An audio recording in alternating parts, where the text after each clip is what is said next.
anime. I'm going to have to tone that down. Welcome to Cross-Exanime episode. No, have more energy. Hey, welcome to Cross-Exanime episode 68. Yo, I'm just a 14-year-old emo boy. That's what it fucking sounded like. Again, it's episode 68. So Hey, next week. dude. I mean, all right, you ignore wink with your cringe left? boy over there. wow. This week we're talking about B-list. So we'll be talking about the B-list. first 4 episodes of My Dress Up Darling, Strongest Sage with the Weakest Crest. Bisco. Sabikui Bisco, and then Akebi Sailor Uniform. Oh my God, where do we even start? My Dress Up Darling. Just go down the list. You're gonna dress up? Are you calling me darling? Oh, I needed a transition. That's all I could think of. You didn't need a transition. Wow. You Tell me people can't transition, Justice? Wow. No, My Dress Up Darling. Holy shit, that was like a. Listen, it got real quick. It got real quick. The first 2 seconds.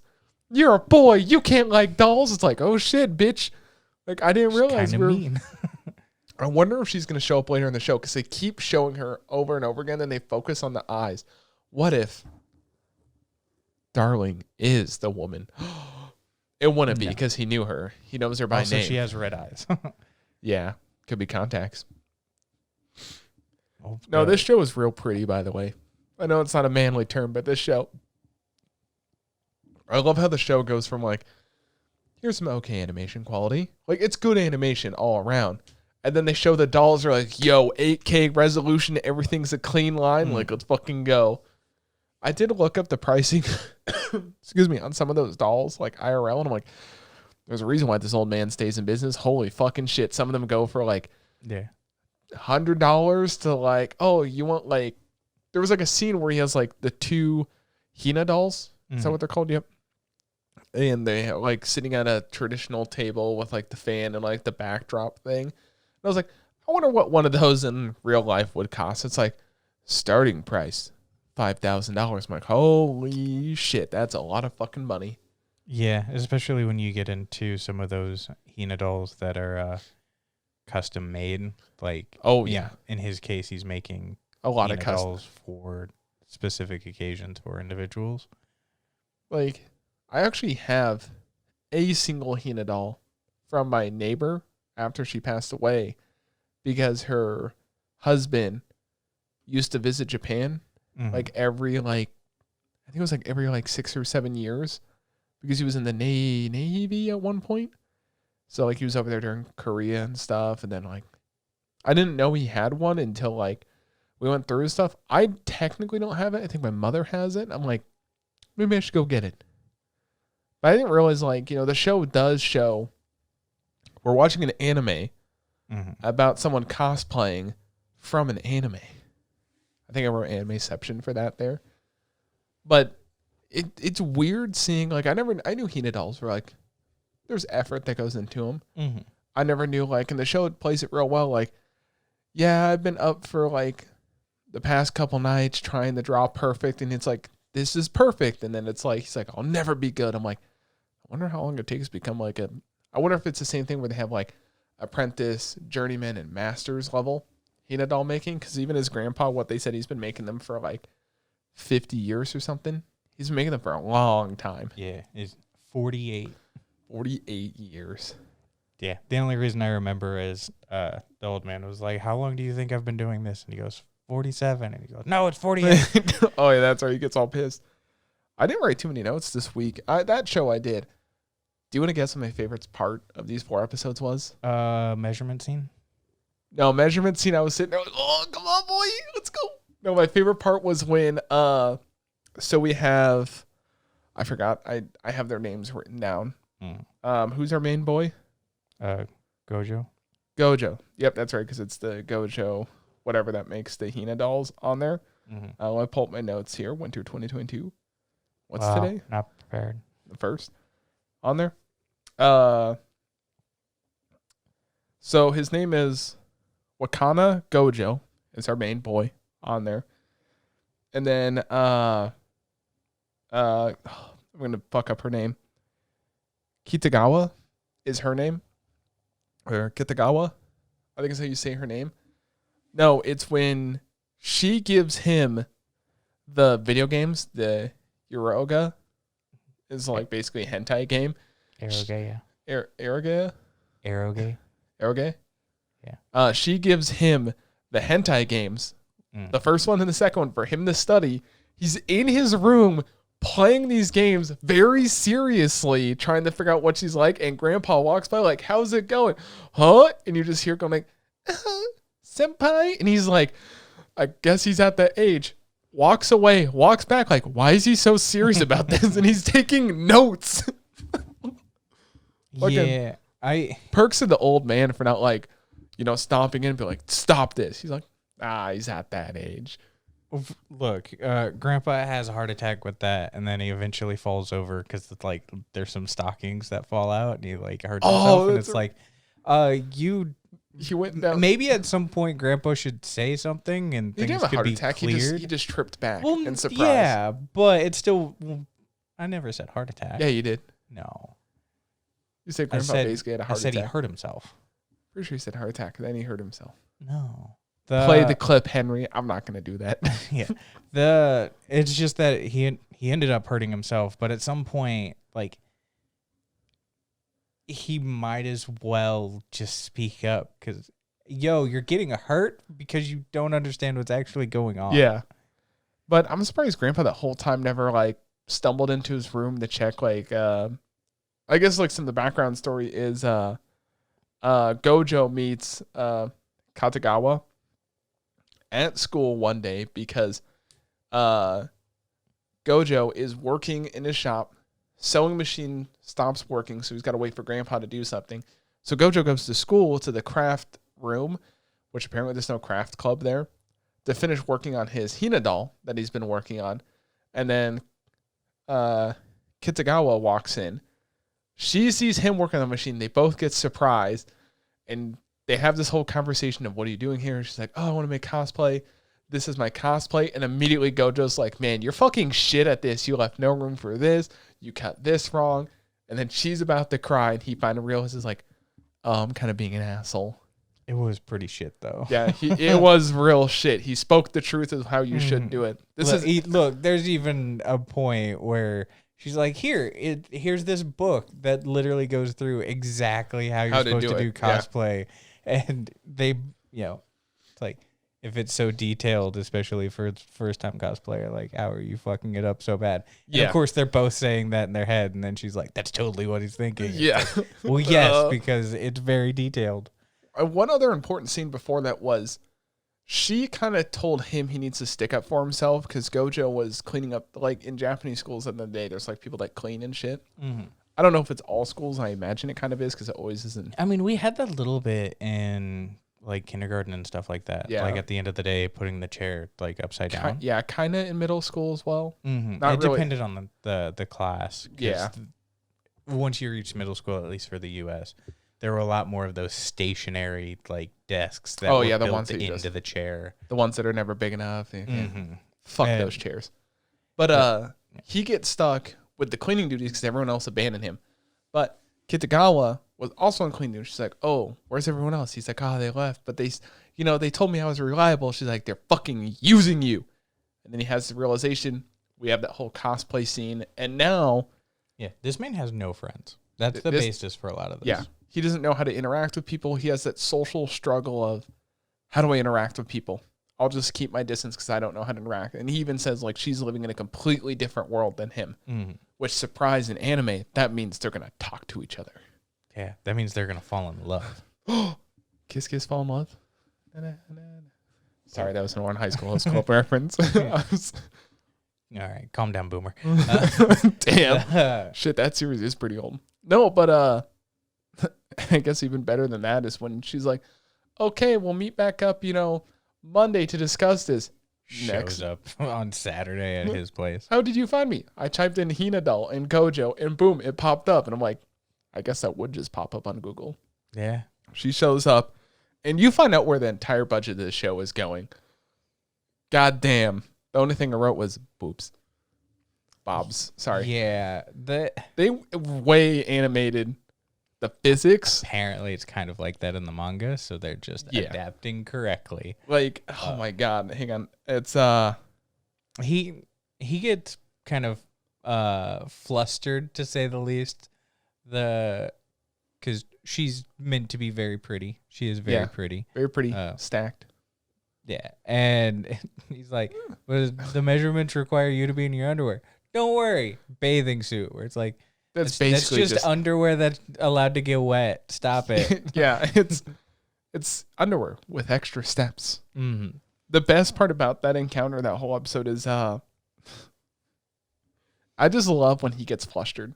Because it's a constant back and forth. Mm-hmm. Which leads up to him, like, stop getting flustered. Smack.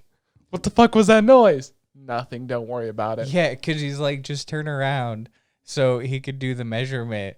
He's like, as long as I'm not looking at her. And then he sees her ass and he's like, doesn't help when she turns around.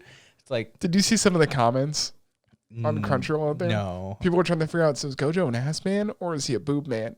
And then the next comment after was like, obviously he's an heated at all guy. He ain't no simp.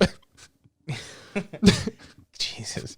That whole measuring scene. Listen. Sometimes it's nice to have fan service, but they way over animated her tits. Like there's a point where she goes to lay on his bed and it's just like, it's like, listen guys, we know where this money went. Like it was too detailed. Also, someone's got a fucking foot fetish. There's that whole scene where she keeps putting the foot in front of him, holding the feet constantly in front of him. Look, they were, at least in that scene, they were supposed to measure the feet, so that's like kind of a there whatever are too many thing. instances of them just looking at feet. Someone at CloverWorks has a foot fetish. We'll talk about it more later. We'll talk about it more later. Because this is also CloverWorks, right? Yes. Yeah. And they spent so much money on like this scene alone. I don't think it's too much. You've seen that animation. They spent too much fucking money and you fucking know it. I mean, they've already got like movement and stuff. Also, they're cutting corners occasionally. I can see them. There are, yeah. So, well, luckily they're doing it on the less important scenes and the more important scenes. Yeah, every so often I just notice some of the characters being a little too stiff. So that's kind of one like little gripe. The good thing about the show is at least they pre-established him making clothes for Hina dolls, which basically he's making measurements for smaller dolls, which I don't know how well it translates. I've only done sewing. Like I used to do sewing a while ago. Like I know how to sew pretty good. I would just need a new sewing machine. Sewing machines are fucking expensive. Yeah, it depends. Yeah. Like a good one. They've gotten kind of cheap. Yeah, with modern stuff. But I even do like how he was surprised by that because the sewing machine he was using was real old. It was the crank it yourself sewing machine. Yeah, and the guy was even his grandpa was like, "Look, this thing was bordering on antique, so they needed to buy a new one anyways." And so when he was like at the school, he's like, "Oh, it's so easy to use." Yeah, it's like also our boy keeps hurting himself way too much. Yeah, I mean that's just how part to of use being scissors. a novice, like. Focusing too much on one part of what you're doing and not paying attention to hand placement and things like that. But really quick, I want to point out, do you know the name of the game? Slippery Slop. From Saint Heart, Slippery's Academy for Girls, the Young Ladies of the Humiliation, the Humiliation Club, Detached Miracle, Life to the Koru Suzutan. Yeah, they just literally call it just like Slippery 2 or some shit like that. But I love how they're like, she even points out like, it's kind of like one of those longer anime names. It's like, you motherfuckers. Like, it's literally like 3 lines on my fucking Google Drive. Like, Jesus Christ. I'm gonna go back to the measurement scene real quick. Because, of course, he's getting flustered a lot. And then it's like, oh, she's pretty, mature about it. Yeah, she's keeping her cool. Until he has to get the inseam measurement. And that's when he's not paying attention. And he totally, brushed her. That guy brushes her clit. I'll say it. Yeah. She's like, huh? He's like, what was that noise? Nothing. Does the, I'm kind of in love hair thing. That was just one of those, I like the one time he's not paying attention, he does something like... Yeah. She's very... Her character... I like her character design. They are just two separate people. He's keeps to himself, nervous, doesn't know how to interact with people, where she knows how to interact with everybody, very outgoing. And at least you get to see some cool stuff with him. Also, the one point it's like, yo, I need a boob bag. What? Yeah, the boob bag. It's like, oh, is that a legit thing? Like, is that what we're just calling it here? And it's like, yep, boob bag. When they said boob bag, I knew exactly what the dress style she was talking about. So it's like, I think it's a thing. I've heard people say it, but I don't know if it's a joke thing or if it's a legit like. I'm assuming it's like an unofficial term, but I've totally heard women who were wearing that style of stuff refer to it as that.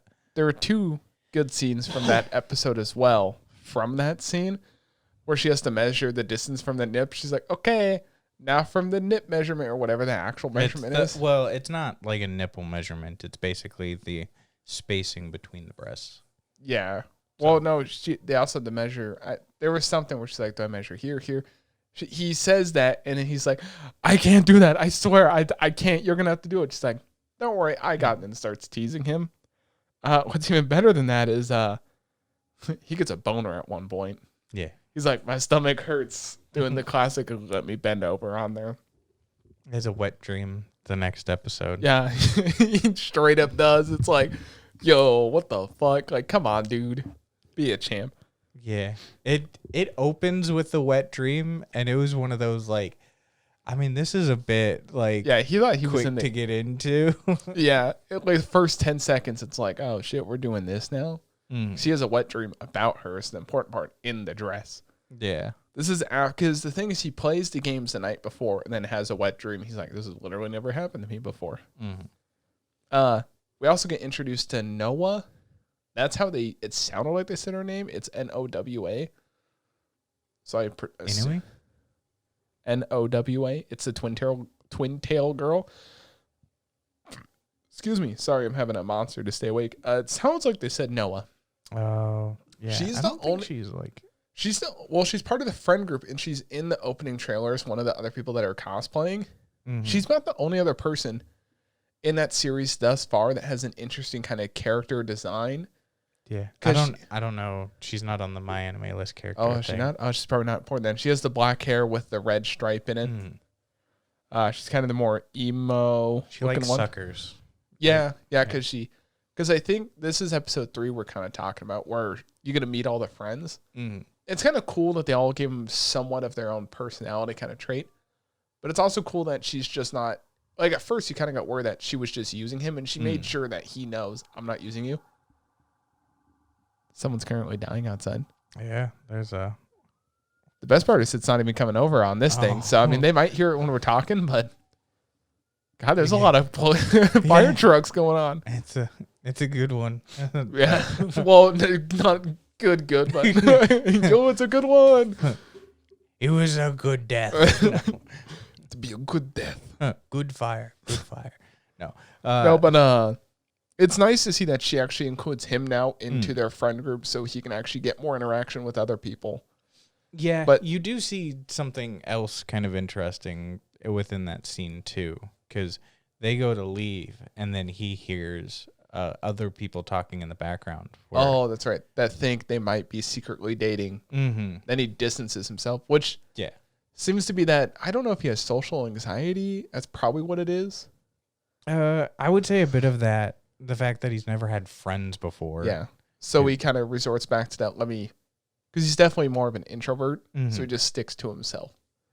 Which is cool that they're sticking to the character. They're not like, oh, he meets her and he's immediately outgoing. It's like, it's going to be a slow climb up the hill. Yeah. He spends the rest of the day avoiding her because he doesn't want to cause trouble for her and create any like misconceptions. And he like runs away and hides around a corner at the end of the school day. I'll wait for her. I'll wait to leave till she leaves. Luckily, she's a fucking ninja, and she shows up like, "What are you doing here? Why aren't you paying attention to me?" And I'm sorry. Yeah, and then she teases him where it's like, they think we were going out. He's like, do you wanna? And he's like, calm down. No, but basically the next 2 episodes is kind of the whole thing of like they go shopping to figure out like cosplay, and I don't know like how true it is. I imagine it's kind of more popular there, but they go through the whole shopping thing, and you can see where his expertise comes in. Like, okay, we're gonna use this cloth because she's wearing like this outfit, but based on the time period, you need this cloth, and she doesn't actually have black hair. She actually has black with a hue of purple because they're in a wig shop with like 20 different wigs. And then like his pre-established expertise of being a Hina doll maker, he's probably very good with like distinguishing colors and all that jazz. So it's cool to see that. And she just straight up buys it on there. But one of my favorite quotes of the episode, Mama went to the bank because he's like, I got no money. Yeah. You do also see a buildup of his stress, because she casually was like, oh, the earliest cosplay event is in 2 weeks. She never explicitly was like, I want to go to the one in 2 weeks. Yeah, she's just like, oh, there's one in 2 weeks. And because he was asking just how soon common they are. Yeah. And she was showing him a bunch of stuff about it. Poor man took that as, oh, I need this in 2 weeks. Yeah. And then Grandpa gets hurt once they get back from shopping because he sees the stockings, falls over, hurts his hip. So take this in mind. 2 weeks to cut the fabric, size the fabric, get everything ready for the event. Within the 2 weeks, Grandpa gets hurt and is hospitalized for like a night. And on top of that, midterms are coming up. And on top entirely forgot. Yeah. And then on top of that, even there's people are calling because their Hina shop does tours, which brings in some revenue as well. And then he's got to do that as well. Because he was initially going to say no, and then they did like, oh, my friends from fancy, and he really wanted to see a Hina shop, and he'll never be back. And he's like, we can do it on there. And I don't imagine a tour of the Hina shop would be short. I imagine it'd be like a couple hours or something, but he's got to prepare everything and do everything.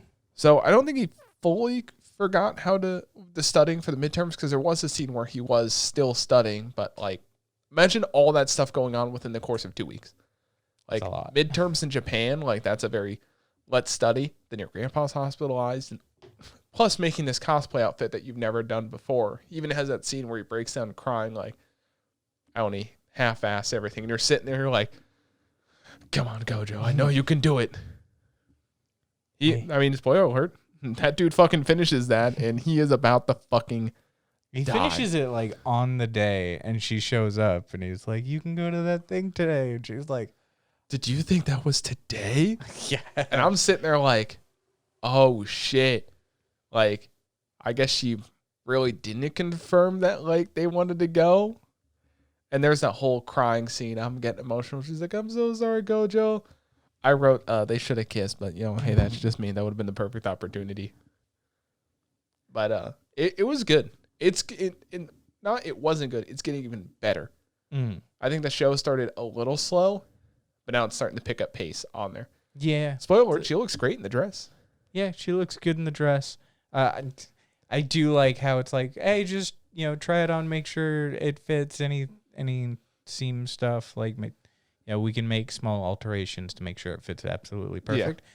Entirely throws on makeup, like shaves off eyebrows, like dude, she straight up. No, she shaved it off. He's like, what are you doing? They'll grow back. It's like, to be fair, half the girls in high school now are just shaving their eyebrows, doing the fake, like, let me like fucking St. Louis arch my eyebrows. Oh, sorry. It's perfect. I just thought it was kind of humorous where it's like, yeah, just try it on. And it's like, you did everything. Like, yeah. That's not trying on. At this point, you might as well just go to that fucking event. Maybe that'll be the next episode, because it really didn't end with the next day, right? It just ended with her and him happy.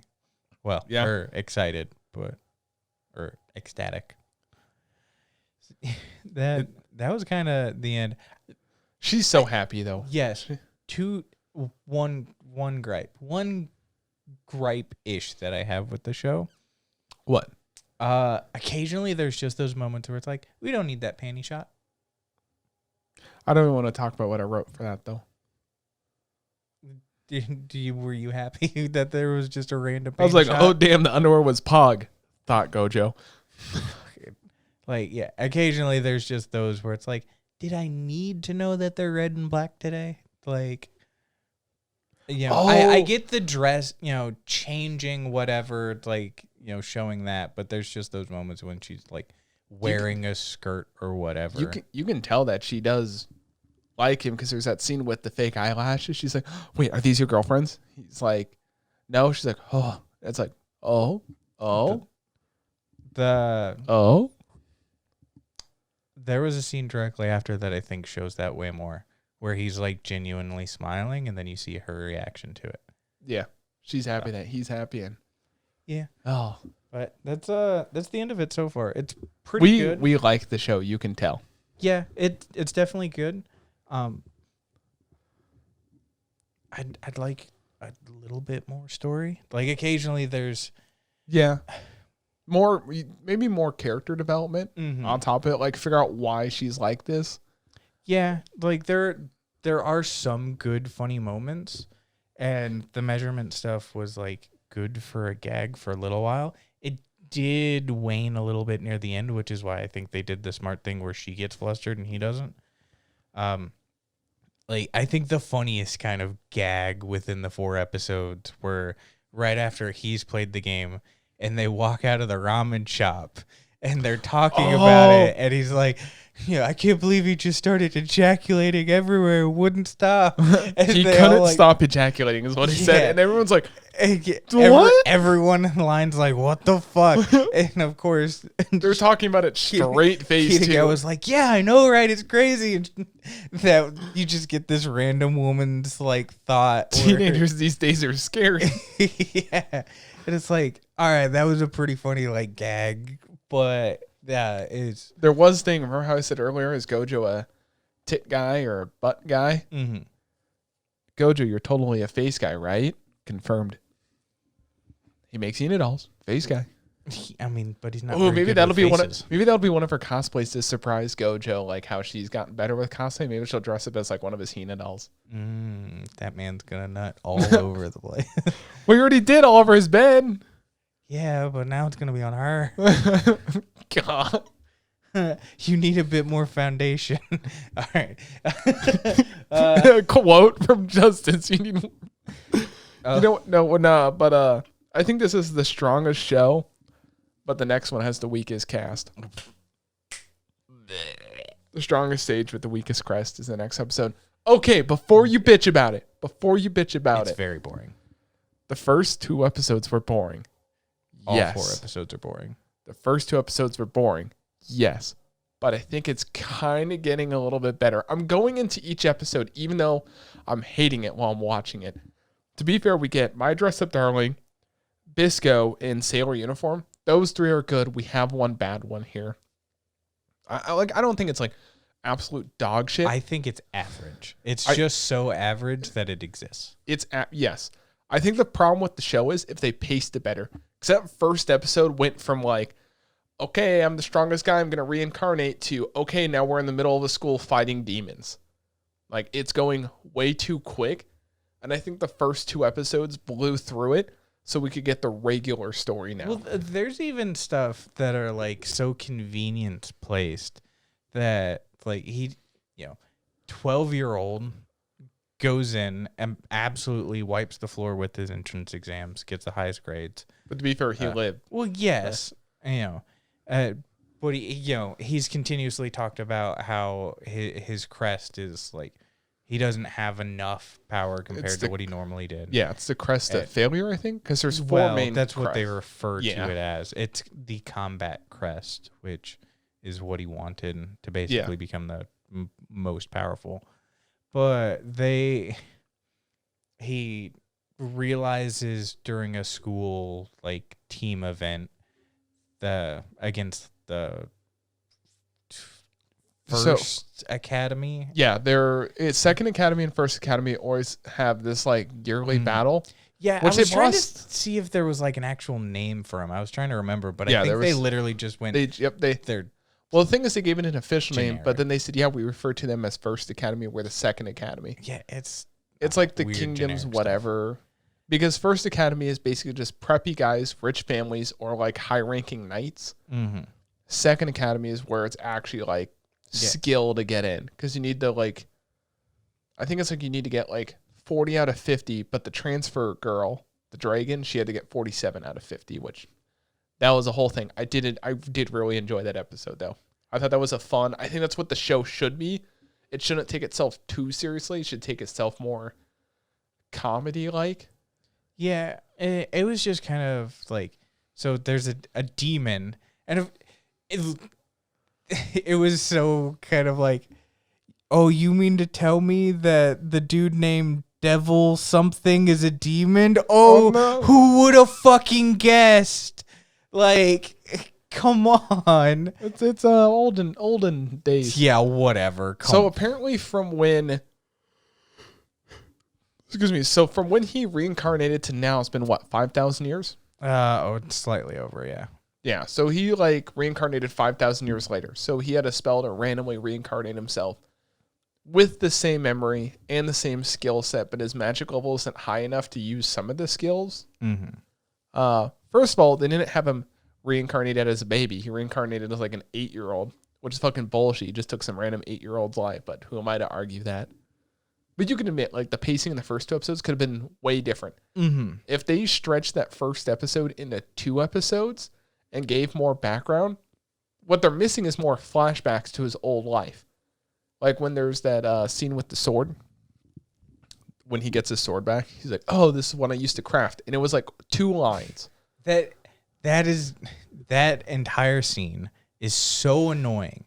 It was one of those like, oh, really? They're going to do that? Where it's like, oh, yeah, you have free reign because he defeats the demon. And, he's like, I want access to the dungeons and like some stuff like this because we want to be able to stop the demons. The king lets him, and he's looking through, sees this sword, and he's like, hey, this is the sword I made like forever ago, back when I was really obsessed with making swords. And it's like, oh, how convenient. One of your swords are here. And then he like grabs a pendant, and the pendant is what really got me and like irritates the hell out of me, because it's literally like a double XP share so he can grind. And it's like, how fucking convenient for you. This random kingdom has 2 artifacts that you made, and both of them are extremely convenient for what you need right now. That thing, I will give him. I'm playing devil's advocate a lot on this. Nah, episode. Man, that shit was literally XP share. No, they do say he's like, oh, this is the sword from back when I went on a kick of just making a whole bunch of random magic items. That's like, because that's when he did say he was going on a kick of just making a whole bunch of random magic items. In the background, you see like 30 or 40. So it's like he was going on a whole kick. The sword would have been fine.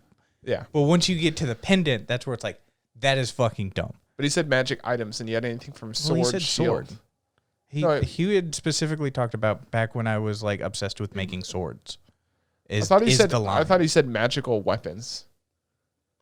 But the pendant isn't a weapon. It's literally just used to increase mana and like. Wasn't he the strongest dude in the world, and he's just leaving like. But still, it's too convenient. Literally, that pendant, its entire plot device is to make the 2 girls he's with way OP super quickly too. Yeah, I mean, I'm trying to like go into the show with a positive thinking, because like it's still better than some of the other options, which we might just replace with the businessman tennis. Just saying, we could. The show is. It's the weakest out of what we're watching. It's still, I think, this morning when I checked that, is 6.5, which is pretty average. Because I think 6 is considered average. A 6 is considered fine. 5 yeah, and I think it's fine. Mm-hmm. I don't think it's anything special. I think if you just want a show where they're gonna fight, I think this show could do way better, because episode 4 is where they actually start to get the pacing down. They've introduced all the characters. They've given all the background. But I think if they would have gone, instead of making the first 3 episodes background, do still do the big fight or the big Academy entrance in the first episode, but spend the second episode establishing why is he so strong? What did he do? Because then they do flashbacks, but they're like 2 seconds. Make it a whole 5-minute flashback. Yeah, well, not only do they do super short flashbacks of basically like talking ways, because it's even established that essentially the gods that they refer to is literally him and his best friend. And one of the things that they just like talked away from the dragon was, civilization like totally advanced to what would be our modern day, and then there was a nuclear meltdown that sent us back to the there was like a huge... But it was just a throwaway sentence. Yeah, they should have put more emphasis on it, because the dragon girl, I forget her name, I didn't write it down. Iris. Iris was talking about... Because our main boy asked Iris what happened. She's like, oh, there was like a magical meltdown, and a center for extreme magic exploded. That's how I got hurt, thus causing a chain reaction. They should have put, like I said, it should have been that should have been a whole episode. There should have been a whole flashback episode by now of what's happened. Even if it's like he got reincarnated, what happened over those 1,000 years, then what happened those next 2,000 years, then what happened the next 2,000 years. So you get filler in there. But they're just trying to have a regular stereotypical isekai type show without giving you the filler. At least in a regular isekai, they establish in the first episode, he's strong, these are the roles, the drill. This is like skipping introduction and just going straight to show. Yeah. In episode 3, we do get introduced to Iris, who is a dragon that he dealt defeated with before. Yeah. And one of the top comments was basically along the lines of, bet you my left nut she knows magic to turn into a cute anime girl. And it's like literally the next episode. Yeah, to be fair, she was in like the ending theme as a girl, same color scheme. So it was kind of easy to guess it, but still, it's that whole thing of like, you could have done better. Plus, you went from like a deep man's voice to like a cute kawaii girl voice. Yeah. But episode 4, you kind of got to admit, episode 4, it's like, episode 4 turned from a fine show to okay show. Despite the first, still just fine for me, because episode 4 was basically just general comedic stuff of dragon girl can't control her magic. I'm prepared for that. Yeah, and that was kind of it. I think episode 4 is taking more of the kind of super route, which is I feel like what would benefit this show. Add a little more comedy, because if you're gonna he takes out in the course of 2 episodes, he takes out 4 high-ranking demons in the blink of an eye, basically. So in 4 episodes, he is a 12-year-old that enters a school, teaches the entire school to play devil's advocate again. Yeah, spells. He's 3 months past as devil's advocate, but still, it's kind of a cop out of give it a whole episode though. Yeah. Non-spoken spells, defeats a demon at the 2 schools academy tournament, and basically wins. They do point out in that, which is why it's a little bullshit. There's no more filler to it. He's like, oh, it would take 12 archbishop maids to defeat him, but you defeated him. Good job, and that's it. It's like, dude, make it a whole episode. They're speed running a show is what they're doing. Yeah, he meets the king, gets entire access to the dungeon, gets granted the title of demon killer to protect the kingdom, blah blah. Then they find immediately levels up both of his teammates. Runs into 2 other high-ranking demons that are even stronger than the one before. Quickly takes care of them. Yeah, takes care of them and meets a dragon. Yep, meets the dragon. Then he runs into another 2. One's not high ranking, but one is the strongest thus far, and defeats him like it's nothing. Yeah, quickly defeats both of them, and that's then after he gets his arm chopped off. He's like, "Haha, I planned for that." It's like, what? Yeah, and then has the dragon girl join the school, and it's like, this is 4 episodes, And this would typically be like maybe 7 episodes if they actually filled it with more content. I think it's missing content and they're going too fast. Not only that, 0 blood. Super stupid. Oh, when he gets his arm chopped off? Anytime. Like, there's not been blood. There's that demon has been split entirely in 2. 0 blood. Fell apart. They've been slashed in the back. Isn't this done by JC Staff? Yeah. Which is crazy. His arm is blown off. No blood. Like, the only time you ever see anything compared to blood is that serpent. Yeah, and that was also another fight where it's like, it's crazy when you think about this because I'm 99% sure JC Staff did Konosuba. But to be fair, I don't know what the source content is from this.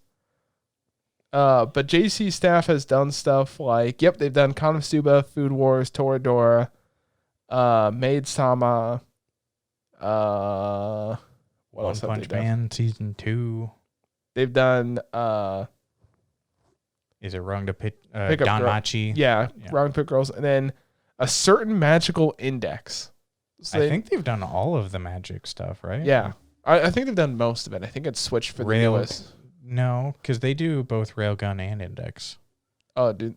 Oh, I thought someone else did Railgun. No, they do both. Well, Railgun came out so long ago, I don't remember who did. So I just had to look up a few things. So it's not a matter of does the studio know how to do it well or have they done it? They've done it. I'm just wondering if this was we don't want to compete with Demon Slayer and Attack on Titan. I mean, to be fair, like, who's going to compete against even the two biggest shows? Point, like, what this show's like entire concept is, it's not like you're going to be facing off against them anyways. Well, no, like let's say they had something else in the works. Wait to do that after Attack on Titan. So this was just not how most of the production stuff works. No, I'm just thinking like, was this one of their quick, easy shows? Because obviously it doesn't seem like too much is going into this. So they already had this on the back burner, and then they're coming out with it. You see what I'm saying? I would say yes, but I would also point out that none of that is ever even their decision. That is entirely based on the production committee on what gets put out when. So, like... No, that's what I'm saying. Like, they already had... Like, let's say this was already done. Because usually you know what's coming out when ahead of time, and they're like, listen, Attack on Titan's coming out. We have this other show. Because I don't know what they're doing next season. Like, maybe next season's pretty stacked.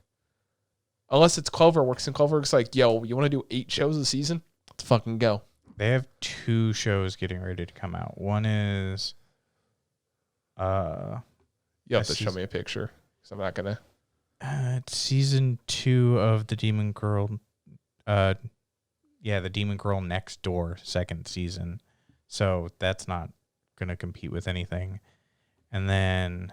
there's another one. I feel sorry for whoever has to compete with Bleach when it comes back. Yeah. The Executioner and Her Way of Life, which is based on a light novel.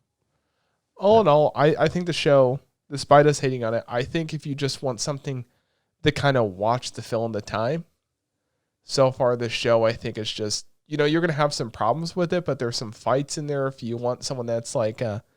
I think the show has a lot of problems that Battle Game in 5 Seconds had, where you have this overpowered character, you're not giving enough details, and you're going through it too fast. I would say in this case it's even worse, because at least in Battle Game, like, our character is just smart and still gets hurt. This dude is just OP. Yeah. Like, nothing that is being done can just, like, stop this dude. Yeah. I mean, all in all, I think, it's still fine. There's definitely better shows. It is the most average show I think I've ever watched. I don't know. What was someone who watched last season again? From Square Enix? I mean, that one was just meh. Like, it wasn't even average. Like, it was slightly below average and kind of weird. This has all the... Like, Weakest Crest has the ability to be I think, a good show. I don't. It's just... Well, the thing is the whole filling in stuff. I think if it was paced I think better, even if it filled everything in, it would need to do something that absolutely distinguishes itself from others like it. I'm not saying like very good. I'm just saying like instead of being a 6, it could be like a 7 if it fixed some of its pacing issues. So like, I don't even think it could be a 7 because at this point, like the running joke is, oh, I can't wait to watch like Wise Man's. Oh, I mean, like this, which everyone agrees. I haven't seen Wise Man's Grandchild, but it's basically just a shit version of that. So unless it deviates, it's never getting a 7. I think, well, I mean, to be fair, it has 6.5 right now, so it's not too far off. Yeah, but how many people would you have to get to give it like a 7? I'm just saying, listen, it's not that far away. You might hate it. I think it has the opportunity, if it fixed some of its pacing issues and gave a little more story, it could go from like, it's all right to, it's kind of fun to watch, kind of. You know, I'm not saying like, you know, I'm trying to think of another fine show. It's not like, I don't know, I think Shield Hero is like an 8.5. I mean, there's a lot of difference between like a 7 show and an 8 show. Mm-hmm. Well, I think there's a big difference between a 6 show, a 6.5, and a 7. Yeah. Even those like minute differences. Yeah, I think if it fixed those pacing issues and gave a little more info, could be a little bit better. It could be a little bit better. I don't think it's going to be that much better, though. You know what would make it better, though? A giant crab. Speaking of giant crabs. Go ahead and say its name. Sabikui Bisco. How do you actually say it? Sabikui Bisco. Sabikui Bisco? Is that how you actually say it? Kui. Oh. So Bisco. Dude, listen, speaking of fun shows, is it just me or are you having fun with the show? It's so much fun just to watch. Like, I didn't take any notes. I just kicked back, relaxed. And I was like, okay, first episode, we're meeting the doctor. You know, I was confused the whole time. I was just had that moment where it's like, what are you confused? Is it a fever dream? Like, there's just those moments where it's like, all right, well, the rust is like, real quick. They did this weird thing where they were switching between events in the past, and they really stuck with that for the full first episode of him getting into the city, and also like current time stuff where it's like, why? I think watching the first 2 episodes together is very nice because if you started with the first episode, because I think when the show initially came out on Mal, it was like a 6.25, and I think now it's sitting at almost 7.5. Which I think is fair for the show. Not getting too much in the ratings because the ratings shouldn't determine stuff. I think the only reason it's gotten that high is because it's fucking weird. Like, it's cool because it's like it's its own thing. There's not like it's kind of an original idea. So basically, the plot of the show is there's this giant rust storm that came about from some giant calamity. So everything rust. We're big on calamities, man. Yeah. It's kind of like an easier kind of thing that you can deviate from. So not only does all the metal start to rust away if it's not cleaned or maintained constantly, people can also get this rust disease on their body, which then caused a lot of the ecosystems to kind of collapse, big cities to kind of collapse. Not every big city, but a lot of big cities. And you see a lot of people in the show have like this kind of rust disease on them, and it slowly spreads.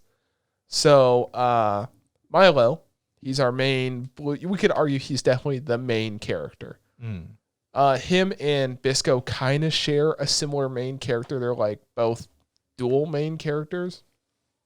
And Milo's working on a way to fix or solve the disease. The big thing is he's trying mushrooms to figure out if that's the way to fix it, because mushrooms are what cause it, or the government says mushrooms cause rust, which we find out by episode 2/3 that it's not really the case. They actually help absorb the rust, but the government's playing it. Or what did he say? He said something about like basically it got confused. The average people, whenever they see large amounts of rust in one location, there's a mushroom, and the process takes multiple days. So all they ever see is just a lot of rust and mushrooms. So that's what, correlation does not equal causation, but that's exactly what they're doing.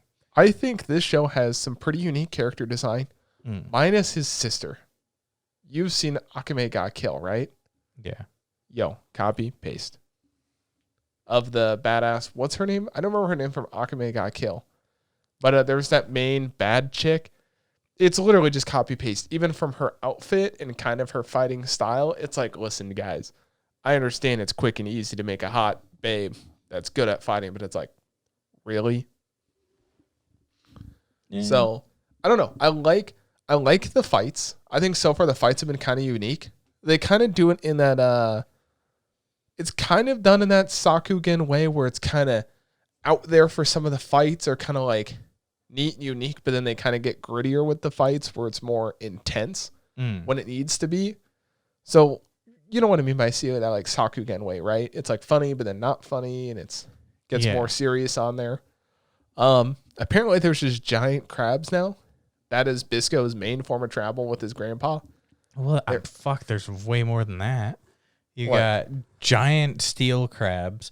Listen, I'm just saying that's how they travel. Look, that's how they travel. That crab's probably we also see a snail plane.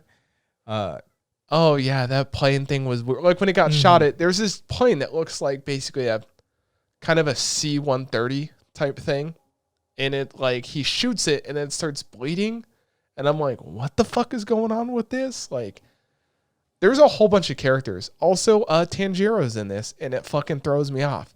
Because apparently Tanjiro's voice actor can play one of one character. Some dude that cries and is all about social justice and has a sister. I mean, come on. Does a great job. The point when he's crying, he's like, no. And I'm like, God damn it, all I can think of is Tanjiro. If you look at the cast, I was actually looking at it. So, Milo is played by Tanjiro. The main... Who's the gangster police force guy? Oh, if you go to his, so if you pull Kurokawa, if you want to pull up their anime list real quick, there's actually a lot of those actors have done a lot of stuff. Kurokawa, I think you said his name was Kurokawa. Yeah, he plays. You've seen The Way of the House Husband.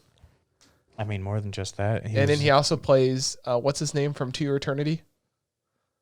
Well, he's the like narrator essentially for To Your Eternity, and he also plays Overhaul because that's the guy that does that as well. And I'm like, holy shit, those are like two big names right off the bat. He was also in Tower of God. Yep. If you look up Bisco on there, I don't remember exactly who he plays, but there's a lot of popular characters. Like every single person they grab from this actually has played quite a few characters, and I think the show kind of lives up to that on there, getting those bigger names. Bigger production. Yeah, the one that voices Bisco, Suzuki Ryota, has done Ishigami for Kaguya-sama Lover's War. He's been in Dr. Stone. He's gonna be in Dr. Stone. It's basically the clone looking dude of Stone on there. Yeah, he's done a bunch of other stuff too. Yeah, like Number 24. And then the old man has played a couple of people. You know what's funny about the old man? There's a couple episodes in Bleach where he plays. Who's that? Really flexible cat girl person that Ichigo knows. Yodoichi. Yeah, if you look it up, he played a few episodes as Yodoichi. Yeah, well, yeah, because when Yodoichi's a cat, it's a male voice. Yeah, and I'm like, what? Because I never really crossed my mind that like he would play that. Yeah, that was the whole running gag where it's like, whoever said I was a boy, and then Yodoichi turns it into a girl in front of Ichigo, and he's like, and freaks out. Yeah. So I mean, that's kind of some background. I like this show. I think the fights are amazing. Like when they're in the city. Bisco's main weapon is a bow, but when he shoots something with the bow, it sprouts mushrooms. And they haven't really explained how it works, but you see he has a belt. I imagine it's a Hawkeye type thing where he like each arrow does something different on there. But yeah, you basically start the whole series they're at a checkpoint, and I like how they introduce it because it's like this is a checkpoint. This is, Asukimi. I don't know whatever his first name is, Bisco. Akeboshi. Yeah, Akeboshi Bisco. He's the man-eater, and he's a terrorist because he spreads mushrooms, which causes rust. And you get to hear like the civilian perspective of what he does, and you don't learn what he actually does until like episode 3. That's really where they start to hammer in like, no, the mushrooms help. Like that big mushroom he put there is like, oh, if you like at the border, he shoots a big mushroom to get away, right? Mm-hmm. If you give it like fertilizer, it'll get rid of the rust. And of course they shoot at him because they all think he's a terrorist. Yeah. So I like the premise of the show. I think it's interesting. I think it's weird. Like, it's real weird. There was a scene that I knew existed in this show, and I forgot that it was from specifically this show. What scene? The pink-haired girl, Chiro. Oh, you're talking about the scene when he kisses her? Yes. So there's this scene where pink-haired girl had already showed up, basically tried to steal the crab, kind of. It was blown away. Yeah. Yeah. Yeah. I'll let you talk about the rest of the scene, though. Then they meet back up with her at the giant temple. Yeah. I don't remember what the name of the temple was. Yeah. You're like, I'm gonna let you explain, and then you keep explaining. Well, I tried to give the filler, and then you got quiet, and then I was like, I can explain a bit more. Well, I mean, just butt in, just go. Well, I'm not trying to be rude. Just go. It's a podcast. So basically, what happens is because the governor of the town that they were in, Kurakawa, all of his bodyguards and henchmen have to take medicine because they've swallowed an egg, which was the first dose of medicine that they didn't realize. And the subsequent medicine you take daily. If you don't, the egg will hatch, and it's like a balloon worm, which will expand in your stomach and eventually like cause you to suffocate to death because everything's like pushing all on your organs and the lungs and stuff like that, and you won't be able to breathe. She's fled, and that's happened. Milo realizes kind of what's going on. They do an unnecessary overblush when he gets real close, and like he basically kisses her, sucks inward, and you're like, oh, okay. And then he like pulls out this giant fucking worm with his teeth. Yeah. Where it's like, what, maybe 2 feet long? Like, listen, it's big. It's a big worm. It's over exaggeration comedy type bit, you know. I don't even think it was comedy. It was just meant to be, what the fuck is going on right now? There's a giant crab with a whole fucking temple and cannons on his back, and that's what you're concerned about? Well, that's a snail. Well, crab. It's a crab. I don't think that one was specifically a crab. It's like, they call it something else. It does blow up. Like, the temple blowing up the mine, that was comedy. I think the worm thing was meant to be more of a like, yo, this is weird scene. Because I remember seeing that. That's in the trailer, its original trailer. For that, and Giguk did a perfectly cut like. Oh, did you like literally pull it up? That's a giant crab. It literally is. This thing's main body is a coal-eating mantis shrimp. It's a fucking shrimp. Stop calling it a crab when it literally says it's a shrimp. It's like a It's a crab. Literally hands me something where it's calling it a shrimp. Yeah, but it's better than a fucking snail. Yeah, snails don't it's even still have not a crab. Yeah, but it's still not a crab. You confidently pulled it up, called it a crab while having something on there, and it literally says it's a shrimp. But at least crab was closer than fucking snail. Well, I just knew it wasn't a crab. But you said snail. Whatever. I was still thinking of the fucking plane. Snail. You fucking crab. Neither of us are in the right here, but you were like confidently in the wrong. I think I was still in the right family. You weren't even in the right kingdom. Whatever. Kingdom, power, class, order. The God. I just know that song. But yeah, what are they called? They're like mushroom keepers or something. No, I think that's exactly what they are. Let me look it up. I think they're mushroom keepers is what they call themselves. Yeah, and they're trying to look for the man. It's like a specific type of rust-eating mushroom. Yeah, rust-eating mushroom. I think they're pretty much just on the nose of what they call it on there. Yeah. They do give some, you can even call it lore. They do give some lore behind it, like, oh, the best fucking mushroom keeper died, and then they found this random mushroom that can eat rust. My guess with the show is it's going to be, they'll probably do the cheaper thing of, oh yeah, the government really fucked up. They were making this rust-producing weapon, and we were going to use it on other nations, but it ended up happening in our nation, and it spread out of control. And because they've even pointed out that when this event happened, it's been a while, because literally the first episode, you're inside a... Also, I'm pretty sure there's sky whales, so we'll get to see those later. Belle? If you've seen Belle, you would understand what the reference I'm making. If the opening is anything to be believed. Before we say anything else, the opening, I love it. I think it's fantastically done. Like the way, like the kind of cartoonish style. And then the ending, though, when we were kind of talking about how like, there's never, I don't think I got to watch the ending. I was really pushing for time because I needed to go to bed. There was a lot to watch. And I watched everything. I fucking love it. Yeah, But you had a bit more time than I did. Literally, the first episode started inside of a I can't think of the name of it. Brothel? Yeah, I was gonna say strip club prostitute area, and I couldn't remember what it was. It's a brothel. It's Snail.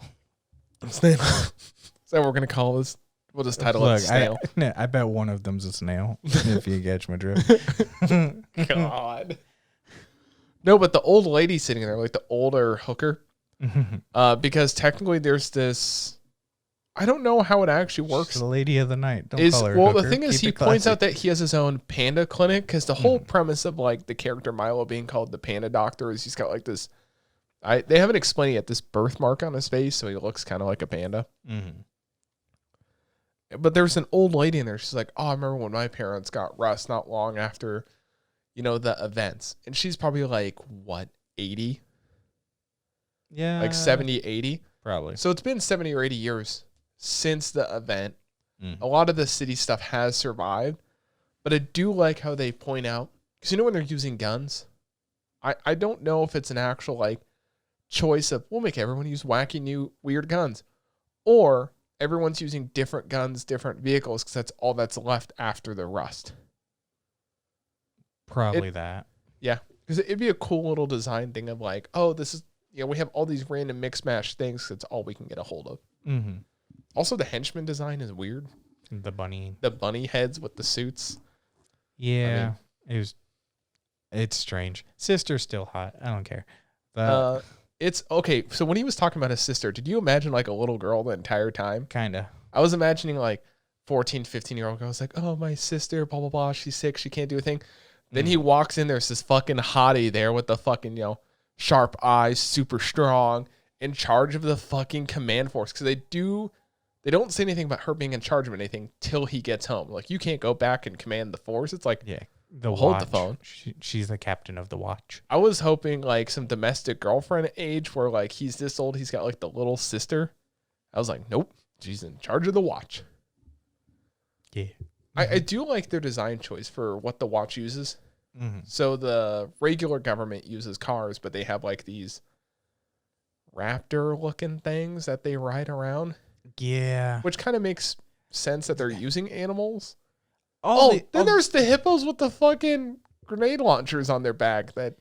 All of the animals so far are real weird, because even like the shrimp that you initially see, that man like pulls one off the rack, that like chef dude.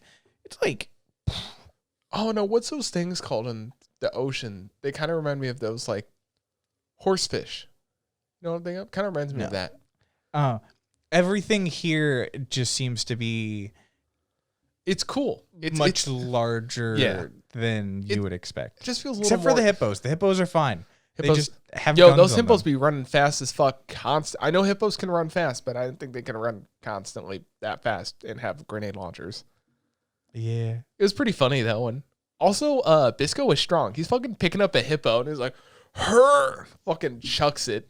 Yeah, I do like the comment from the pink-haired girl where when Bisco and Paolo, the sister, are fighting, where it's like, you two just aren't human. Oh yeah, like, yeah, fair enough. They're just like going ham on everything on there. That was a cool fight. Mm-hmm. I would have loved to see more of that fight. Also, the old man is tough as nails. That dude got shot 6 times, and it's like any regular man would be dead 2 times over with 1 bullet. You took 6. He's like, I'm on my deathbed. Like, have you seen Kung Pao Fury of the Fist? It's been a while. When they make the joke of just because they go like, ugh, does not mean I'm dead. That's the same fucking thing in this show. Bisco shows up. He's like, I thought you were about to die. You should have said something. He's like, I did take 6 bullets, but I mean, you could a little more empathy. Yeah, because I thought he takes 6 bullets and the rest is advanced to the point where even if he hadn't been shot, he's only got like a month left to live anyways. Yeah. So it's like, yeah, this man's like resilient. Also, at no point did he ever truly pass out. Like, he's just totally been... Yeah, faking it the entire time. Yeah, which is kind of bullshit. Like, get up, old man. At least, like, the way they went about Bisco finding Milo is legitimate. It's not a convenience like, oh, we bumped into each other. Here we go. Because he went to 3 other doctors to try and heal his gramps. Mm-hmm. And that's how they met. And then the city was chasing him. So it's a cool, like, whole, spider effect type shit. All in all, I think this is one of my favorite shows of the season just to watch. It's like Sakugan. It's not the best, but you just sit down and you watch it and you have fun. I think the thing that Also, mushrooms suck. I hate mushrooms. There's a Crunchyroll comment every single week by a gentleman named Hugo 65.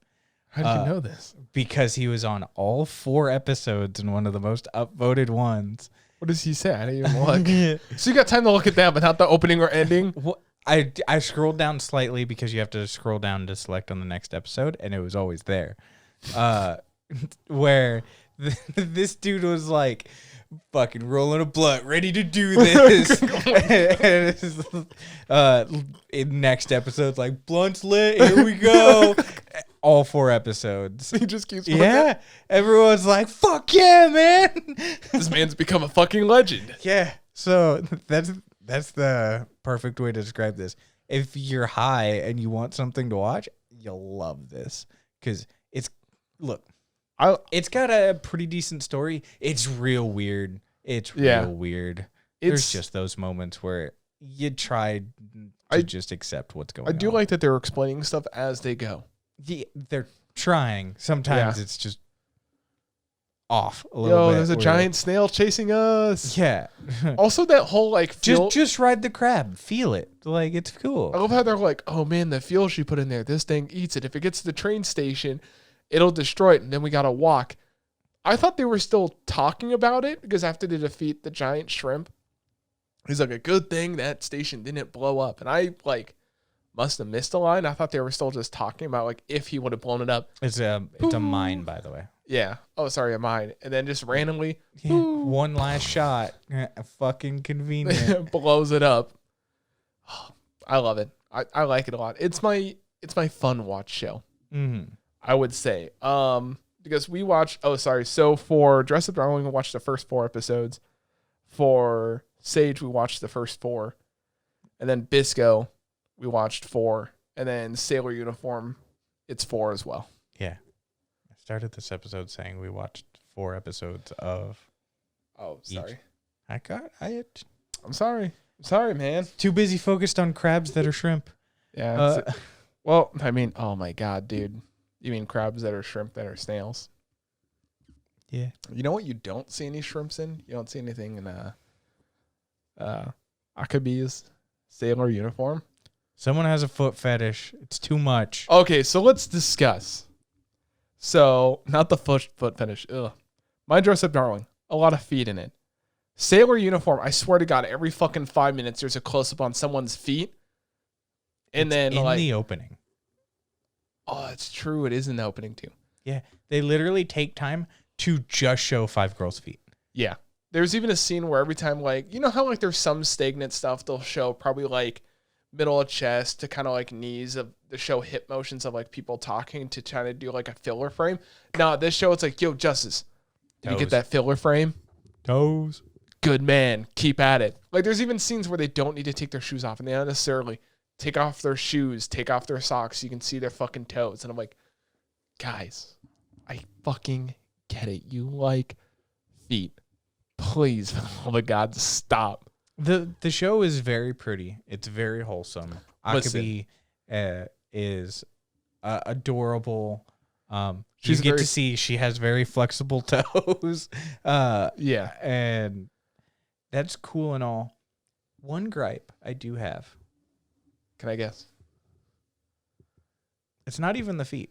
Like, it's whatever. Some of the feet stuff subtle. Some of it. I think you don't like that they keep mentioning her uniform. No. No? No. Let me get a hint. It's you don't like girls. Knew it. Animation. Oh, how they go from like a beautiful scene to then like the hair is just dog shit. Like in the first episode where it's like, here's this beautiful picture. Animation dropped. It's like watching YouTube video in 1080p drops by 1 bar. You're in 720. They literally make an illustration that is meant for that, like when they're in the house image. And you see. Yeah, where she's like super happy and the background kind of changes and she's super happy and they like do a small pan and then they cut back to the actual animation where it's like there's some scenes where they do it properly where there's actually still a bit of animation there.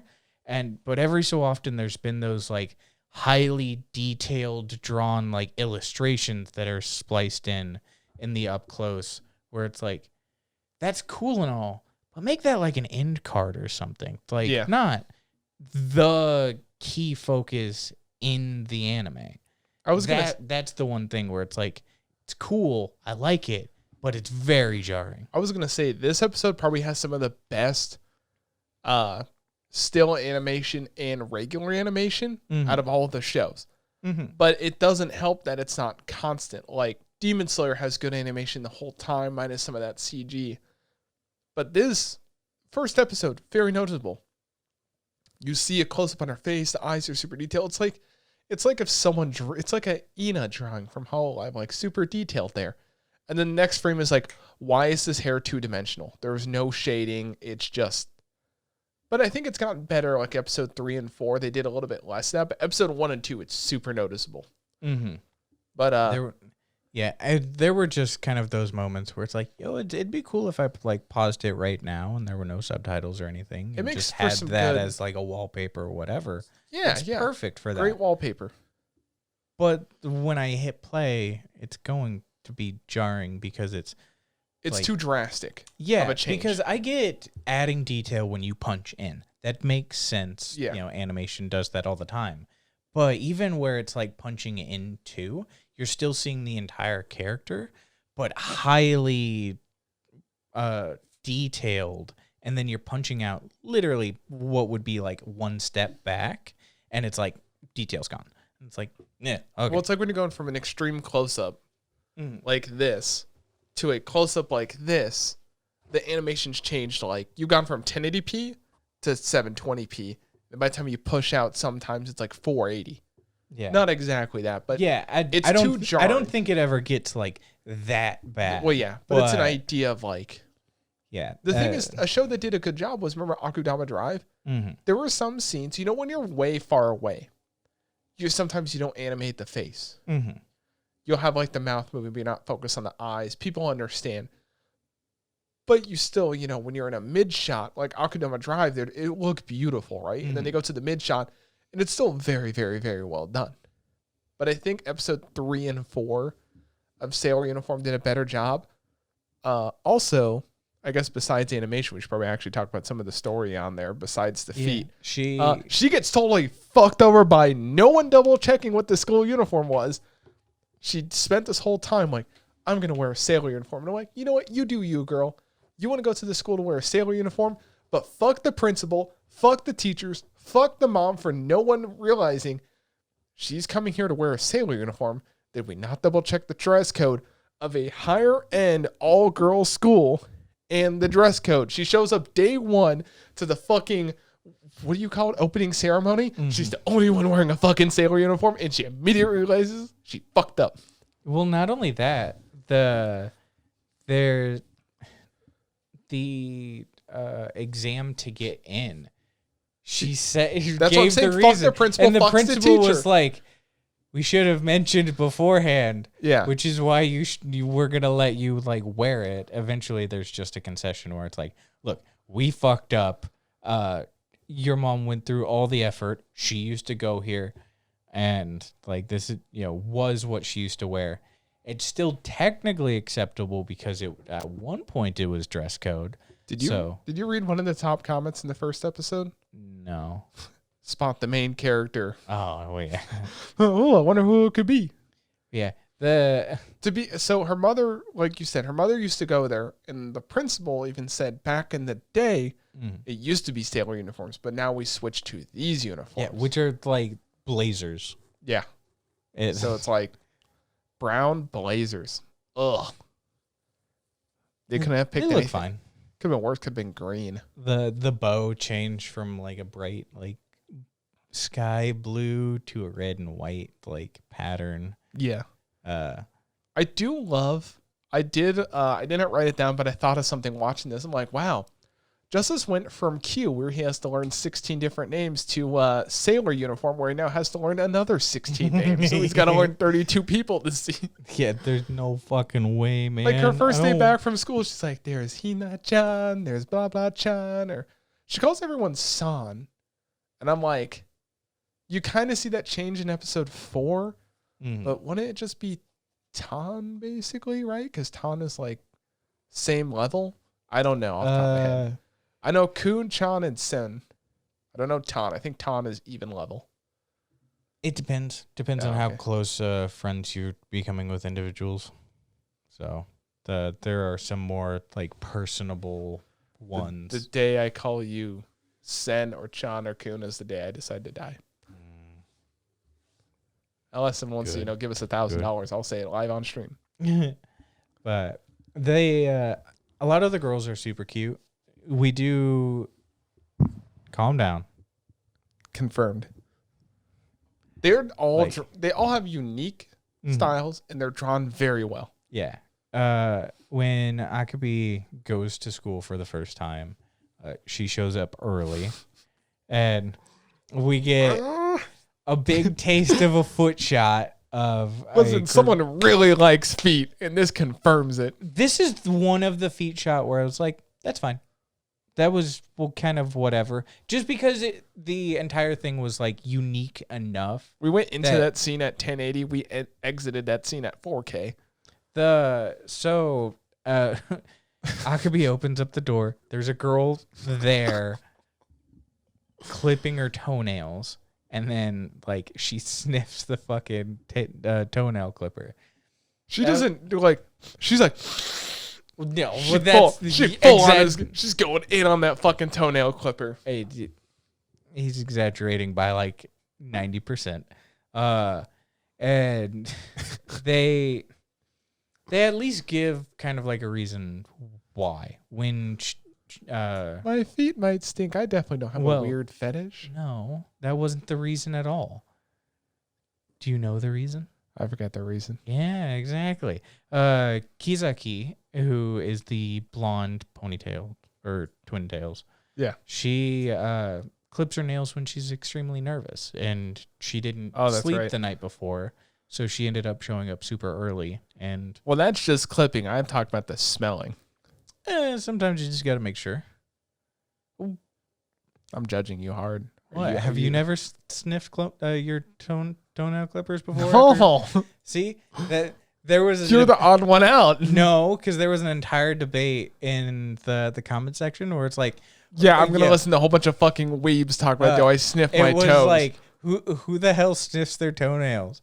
And then the reply was, who doesn't? And it had more likes. Yeah, this is just the vocal weebs. Yeah, whatever. I'll believe it when they shower. Yeah, I'm throwing you in the bus. Not you, them. I know you shower sometimes. Yeah. I showered this morning. Fuck you. Isn't that a thing from one of the shows we watched? Like, oh, you guys shower more than once a month? Yeah. It's one of those things where, like, look, it makes sense. People are kind of gross and will totally do some shit where. Well, plus they're in middle school. So middle school is that age of like puberty, just like trying to figure out like normal is just what's around you. Mm-hmm. Which is kind of cool that they give them that whole. Our girl is very caring. Like, she wants to become an idol. I think is her kind of goal. She wants to wear a sailor uniform. She also wants to be an idol. It's a whole thing. I don't think she wants to be an idol. Everyone just keeps referring to her as an idol. Yeah. And it's this weird thing of usually you see the perspective of like kind of the non-popular kid in school. Like when we watched recent stuff like Horror Mia. And then even right now, like My Dress Up Darling, you're seeing the perspective of the non-popular kid wanting to be popular. But now you're seeing the person that doesn't think they're popular. They are popular, but they're still trying to stay humble. Mm-hmm. I mean, look, she went to school like in elementary school. Because mind you, they are middle schoolers. Yeah. We'll get to that in a minute. Yeah, there's... The like Akebi in elementary school was pretty sad, where you get those flashbacks of her just sitting by herself in the middle of the classroom being taught by a teacher, where it's like, yeah, she was personally, I would have loved that. I would have learned so much more if I had like a or teacher. one-on-one. Yeah, especially in my case where it's like we talked about glasses on the other podcast. But in elementary school, I didn't, especially in like kindergarten, I didn't have glasses yet. And even when I finally got around to having glasses, I got bullied for having glasses, so I didn't wear them for a couple years. I couldn't see shit, even to the point where they had to force me to the front of the class, and I still couldn't see the board. So I wasn't getting anything done ever. But now you're a stronger guy because you got bullied. No. Low self-esteem, overweight, depression. Fuck you. Listen. See just how confident I am tonight when I blow my head off. You won't do it, pussy. Only level of confidence I've got is the confidence to end it.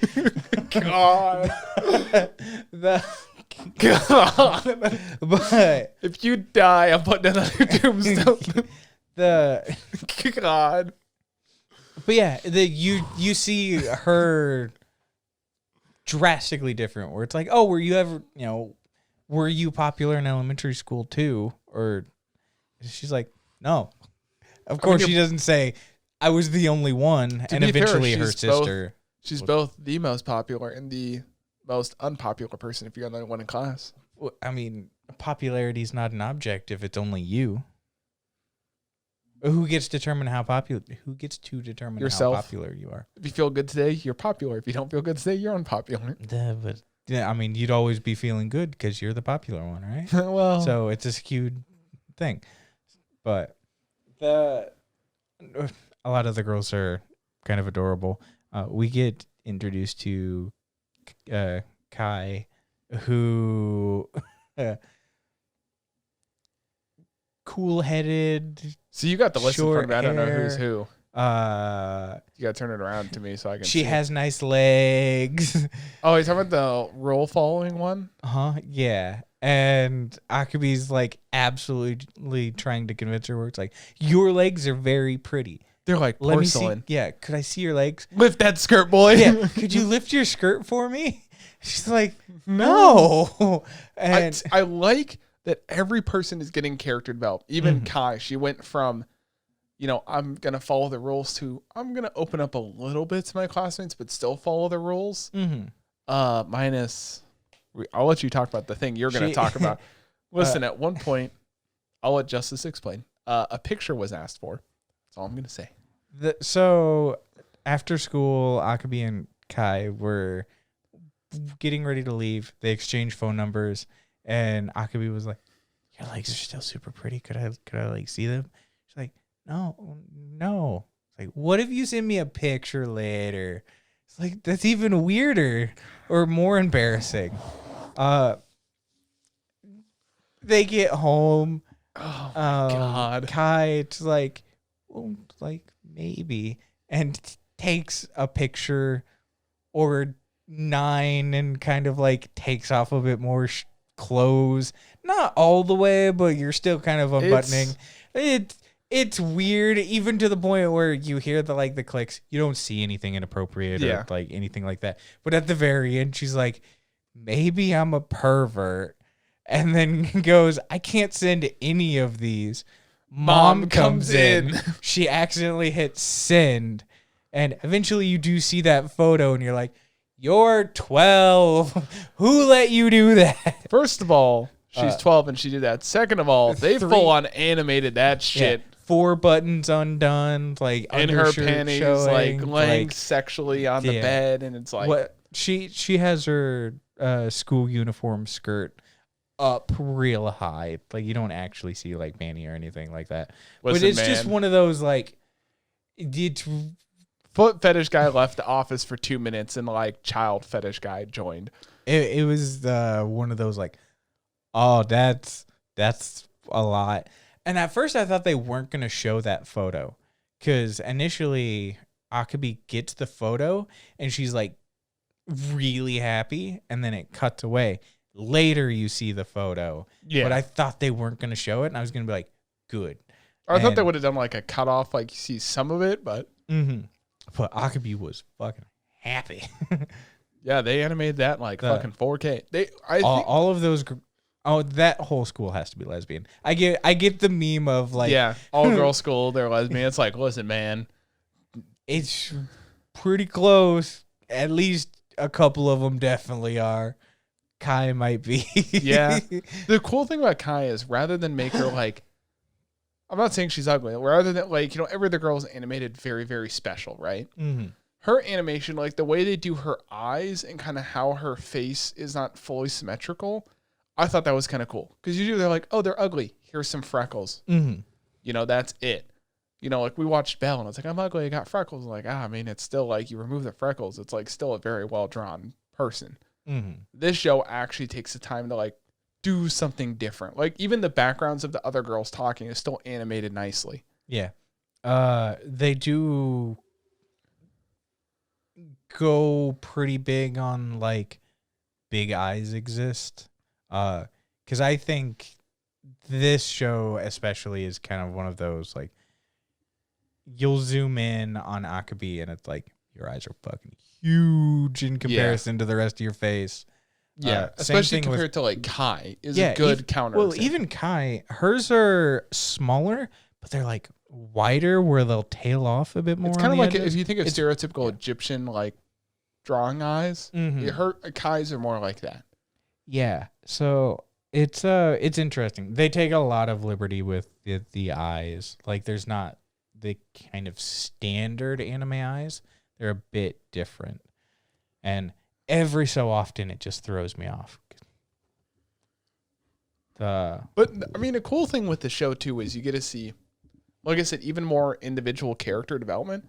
But then even like episode 4, the one girl that cooks, it's like you're not doing a flashback, but it's an actual conversation people would probably have. It's not like an anime conversation. It's like an actual conversation. Oh, this is good. What's this like? Oh, well, my family actually used to run like a bakery shop.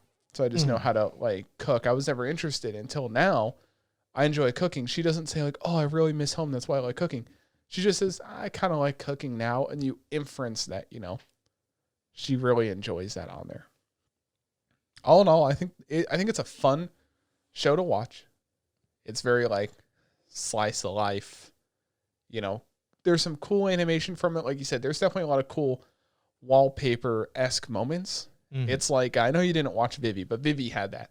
There are a lot of scenes where it takes you out of it when they go like, we're doing a close-up of Vivi's face. Here's super detailed eyes. We zoom out from Vivi, animation kind of drops. But I think so far the story's kind of funny. I've laughed a little bit. Not really too heavy on the emotions, except for when her dad shows back up. So her Akebi's dad obviously probably like works far away. He's only able to visit for a day. Mm-hmm. And he visits, he already wants to see her in the sailor uniform, and you actually get that real life idea of he doesn't see her too often because of work on there. And they are doing well for themselves, though. Their family dynamic is nice. Mom's super cool, adorable, hot.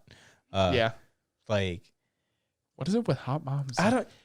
Look, the one thing that threw me off is they live in like a decent sized house, but it is definitely established there in Japan, and that is the most European house in Japan ever. Yeah. Well, they also put in like, why don't you just go to Tokyo to study? So it's like they obviously live within like driving-esque range of Tokyo. They also do well because they're going to that private all girls school. And you kind of see the front grill of Dad's, which is totally meant to be like an Alfa Romeo, like kind of nice. It's either an Alpha or was it Sab? I don't think it was a Sab because it had the circle on the side. Oh, that's right. Yeah. So like, Dad's driving a good car. Red. Yeah. 40. But there was that kind of cool moment of like, Dad's awake, and even Mom points out like, "How do you know I wasn't asleep?" It's like, "Well, you weren't snoring." It's like, "Fuck." It's like, go talk. Listen here, honey. I fuck you. I know what you sound like when you sleep. Mom and Dad are clapping that I'm home. I can hear them. No, but there's that scene where they're outside, and it's always kind of a weird, not shock, but it's difference of cultures where Japan still smokes a lot compared to here. Usually, like if your kid comes outside, you're probably going to stop smoking. Yes. Well, probably more nowadays. Yes. Especially like here in Iowa, like there's a lot stricter laws on smoking and shit. 90s was not. Well, like 90s were a different time. Yeah. Ted, I'm having trouble breathing. I guess I can roll down the window. I think it's a felony now if you're smoking with your kid. Yeah, if they're under the age of 16 or really 18 quick, in the car. Off comment thing. I love the meme of like, man, these new smoking in the car bullshit with your kids is dumb. Look, they got to stand out in the rain instead of smoking car. No, but like Dad's outside having a cigarette, talking to his daughter, and you like he's having this problem of I don't know what to say to my daughter at this age, and even it's like I don't get to see her too much, so it's like he's just kind of disconnecting. So maybe towards the end he'll be able to connect more. Yeah, but she's obviously way more grown up than what a kid usually her age is, or a decent amount more grown up. Yeah, I mean sometimes that's just a product of like adults treating you less like a kid. Yeah, and that's kind of why I've always had the mentality of it, especially like 4 and up. Like, just talk to him like a person. You don't have to use like a baby voice or be, super dumb in what you're explaining. Now, don't try to throw in absolutely big words or speak crazy fast. You just know you're 7, but did you fill out that 1099 T? Yeah. Yo, man. Fucking 1099 T's suck. I'm going to need that DD-214. Otherwise, you're going to be out of here. It's like, isn't that the military? I'm 7. But it's definitely, that thing of like... Fucking moochers. No. Yeah. Damn. Fucking going hard, huh? No, but it's definitely I think this season, despite us thinking like, oh, there's probably not going to be too many great shows, after 4 episodes, you can definitely see who even the first episode of this is good. Bisco, first episode was kind of meh, but the second episode really brought it in. My main gripe with like Bisco was just because the flashback stuff, they did it weird. They really spent a long time on something that could have just been a like 8-minute scene. Yeah. But they split it up between like the entire episode. Have you seen the Trigun at all? Vash some Stampede? of it. So the first episode in Trigun it's kind of that thing where people have to decide like, is the first episode going to be a full on introduction, or is it we'll do it slightly in the future, then go back forward? Yeah, it just, especially those times where when they were cutting back, just didn't make sense. Could have been worse. Could have been Peach Boy Riverside, I mean, which by the end, great show. Good show. At least with Peach Boy Riverside, it was like you went into it knowing that you weren't gonna be having. I didn't go into things that in order. Huh? Well, I didn't know that going into it. I was so fucking confused the first 3 episodes, and then we talked about it, and I was like, makes a lot more sense. Yeah. But Thank God the manga's in order. It to an extent was coherent enough that you got everything. But that's how you do it correctly. Yeah. I know. That's pretty much all we have for the shows this week. Oh, I guess there was one point where Akebi accidentally did like a whole like show and tell to try and get people to like her, and shows off her flirter side, and she just showed her panties to the whole classroom by accident. Yeah. Luckily, they cut away from that, but apparently they didn't cut away from the bedroom fucking picture. Well, I mean, they didn't show panties there either. Oh, man, they were damn close. The school clubs, real quick. She's in drama club now. Yep, she joined drama club, which there's only like one other kid, it looks like, in there. Yeah. Book Girl. I don't remember what Book Girl's name is. That was a whole scene. Oh. She has glasses. Tomino? Yeah. Yeah. It seems like book club. Akebi is helping a lot of people photography. Yeah. Dude, I love that Kai is like getting into photography after she sent that photo. It's like kind of got a knack for it. She's doing something that's like kind of outgoing. She does make that book titled, I think, Friends, right? Mm-hmm. And she, Akebi's in it, and all the people she's meeting, I'm like, oh my God, this is fucking heartwarming. Mm-hmm. Please stop taking photos of yourself. You get the one girl's like, I'm going for the volleyball club. And it's like, she went for the volleyball club. She won. Yeah. Like, she's doing a good job. Golf clap. There's a clap here. I don't know which one it is. There's one chick. She sleeps too much. Oh, yeah. It doesn't matter how loud you are. She will stay asleep unless there's food. Yeah. Wakes up. They've put the bunny girl ears on her. And it's like, yeah. It was pretty good. It was good. Like, it's what you'd probably... I mean, obviously, we're not girls. Well, I'm not a girl confirmed. I don't know about Justus. Be a very manly-looking woman. Only one a mother could love. But I imagine that's kind of more of that. Like, it's stuff like we probably would have done in... Well, I guess we went to pretty... We didn't go to a nice... It wasn't dog shit. The crowd at our middle school wasn't great. Yeah. But it's stuff, You went to Merrill, right? Yeah. Yeah. I have a story about that I won't tell here.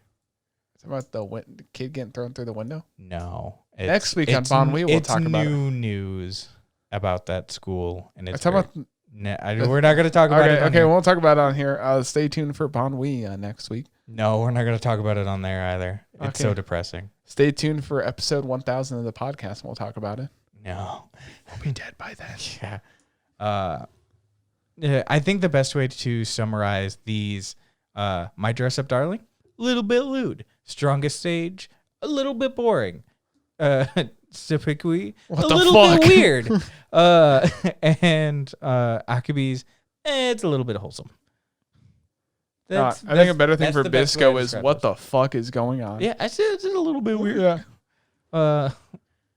Yeah. I like so far out of the kind of summarize what we've gone through so far. So we've gone through about 9 different series we've talked about so far. Last week's episode hasn't been uploaded at the time of the recording of this.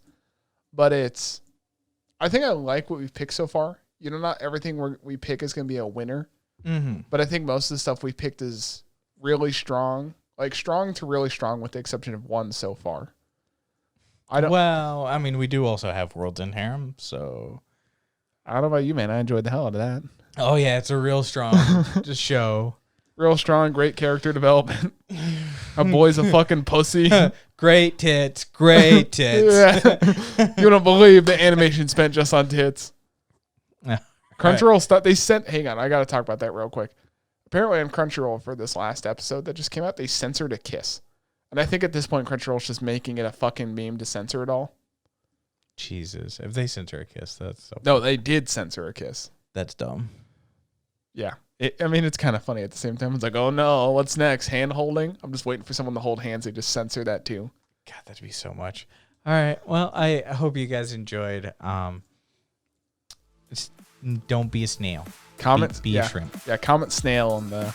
Especially if you're listening on any of the other podcast platforms. Go to YouTube, comment something. Yeah, let us know. Thanks. Bye. Bye.